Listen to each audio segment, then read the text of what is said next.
Sir பசங்க ஸ்கூலுக்கு விட்டு பள்ளிக்கூடத்துக்கு போயிட்டு வந்து பசங்க விளாட போயிருக்காங்க சார். சிந்தாரப்பட்ட பூங்காவுக்கு விளாண்டு மழை பெஞ்சிருக்குது. ஒரு ஓரஸ் அவர் கடையில் நின்றுக்கிட்டு பொறுமையாக வந்திருக்காங்க சார். விளாண்டுக்கிட்டே நைட்டு 10 மணியாக போல் ரோடே காலியாக இருக்குது. இப்படியே விளாண்டே போகலாம் லேசாக தான் தூருன்னு சொல்லி வீட்டுக்கு வந்தாங்க சார். வரும்போது பார்த்தா அங்கிட்ட 2 பசங்க இங்கிட்ட 2 பசங்க. ஏன்டா அந்த பக்கம் போகிற இந்த பக்கம் வாடான்னு சொல்லி அந்த பையன் என்ன பண்ண பெரிய பையன் வந்து தாண்டுறன்னு சொல்லி அந்த பூச்செடி இருக்குது பார்த்து சார், அதில் வயிறு கலந்துருக்கு தெரில சார். போய் அதில் காலை வச்சுட்டான் சார். காலை வச்சோன்னே மாட்டிக்கிட்டான் சார். என் பையன் என்னடா எங்கள் நம்ம அண்ணன் அழுகிற சவுண்டு மாரி கேட்குன்னு போய் பக்கத்தில் போனால் அவனும் மாட்டிக்கிட்டான் சார். அங்கே இருக்கிறவங்க கூட இருக்கிறவங்க தான் துணியை போட்டு கம்பில் வந்து அடித்து அவன் துணியை போட்டு வளைச்சிட்டாங்க சார். அவன் மட்டும் அப்படியே விரைச்சிக்கிட்டான் சார். கை கால் எதுவுமே அங்கே இருக்கிறவங்க 108க்கு ஃபோன் அடித்து ஓமந்தூர் ஹாஸ்பிட்டலில் கொண்டு வந்து சேர்த்தாங்க சார். அங்கே இருக்கும் தான் சொன்னாங்க, அம்மா ஒரு சின்ன பையன் ஒரு பெரிய பையன் அங்கே வயிறில் சாக்கு பிடிச்சிருச்சுமா, ஓமந்தூர் ஆஸ்பத்திரி கூப்பிட்டு போயிருக்கிறாங்கம்மா அப்படின்னு சொல்லி. சார் எங்களுக்கு வார்டு தெரியாது, கொண்டு வந்து எங்களை காட்டி விடுங்க நாங்கள் பார்த்துக்குறோன்னு சொல்லி அவங்க தான் நைட்டு ஆட்டோவில் கூப்பிட்டு வந்து எங்களை விட்டுட்டு போனாங்க. நைட்லேருந்து நேற்று நைட்டில் 10 மணிலேருந்து வார்டில் தான் சார் இருக்கிறேன். இப்போ ஐஸ் வாலில் இப்போ வச்சுருக்காங்க சார். என் பையனை இப்போ ரொம்ப சீரியஸாக இருக்குன்னு சொல்கிறாங்க சார். ஊசி மருந்து வேணால் போட்டு பார்க்குறம்மா, அது வரைக்கும் வெயிட் பண்ணுங்கம்மா சொல்கிறாங்க.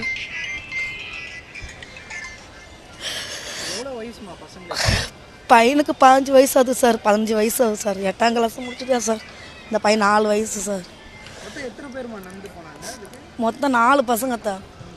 ஒரு அஜித்து, கார்த்தி, நீலமுகம் என் பையன், அது எங்கள் அத்தை பசங்க சார். இவன் 6 முகம் சார்.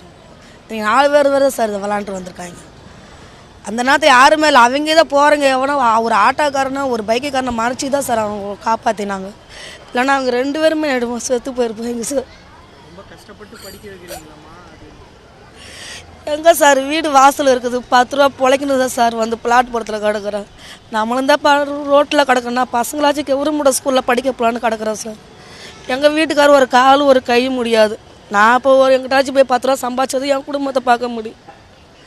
லாஸ்ட்டில் இந்த நிலைமை வந்துச்சு, நான் என்ன பண்ணு சார் பண்ணு.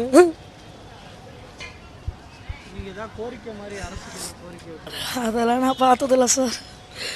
அதெல்லாம் எனக்கு அது என்னான்னு கூட தெரியாது. எனக்குன்னு கையிறது கூட தெரியாது. கையிறாக தான் எனக்கு வைக்க தெரியும். கோரிக்கை இருக்குன்னு அதெல்லாம் எனக்கு தெரியாது சார். எனக்கு என்ன இல்லை சார், குளுக்கேஸு ஊசி போட்டு கிடக்குறாங்க சார்.